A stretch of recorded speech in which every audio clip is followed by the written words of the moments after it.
Wanna know how to use logical operators in Java? Well, no worries. In this video, I'm going to show you an easy step-by-step guide on how you can do it. It's super simple, so let's get right into it.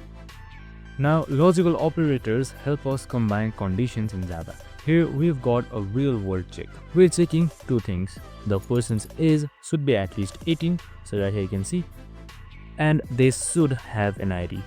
And double AND right here, you can see this double AND under if condition means that both conditions must be true. So if the age is 20 and they have an ID, the program prints allowed.